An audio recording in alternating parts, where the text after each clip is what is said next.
Rampas mobil warga sedang berbelanja lalu tinggalkan korban di pinggir jalan. 6 debt collector di Bekasi ditangkap. Debt collector ini sangat meresahkan masyarakat. Mereka dikabarkan kerap merampas kendaraan di malam hari.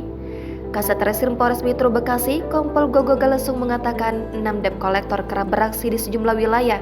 Di Bekasi itu ditangkap pada Minggu 26 Februari dini hari. Gogo mengatakan penangkapan 6 orang itu berdasarkan laporan masyarakat yang resah dengan aksi para tersangka. Terlebih, para pelaku selalu merampas kendaraan milik warga tanpa surat legalitas dan surat sah dari perusahaannya. 6 orang pelaku tersebut kini tengah diperiksa secara intensif di Mapolres Bekasi.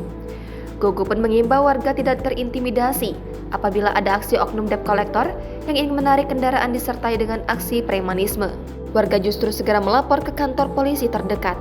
Dikutip dari Tribun Jakarta, 6 orang debt collector diringkus polisi di Bekasi usai merampas mobil warga yang sedang berbelanja.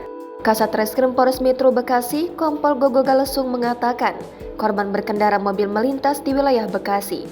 Tiba-tiba kendaraan korban dicegat kelompok pelaku berjumlah 6 orang mengendarai 3 sepeda motor. Oknum debt collector tersebut lalu merampas kendaraan lalu meninggalkan korban di pinggir jalan. Korban lalu melapor ke Polres Metro Bekasi, pihaknya langsung melakukan penyelidikan dan berhasil meringkus 6 orang pelaku. Dia menambahkan, Polres Metro Bekasi tidak akan segan melakukan tindakan tegas kepada oknum debt collector yang masih melakukan perampasan di jalan.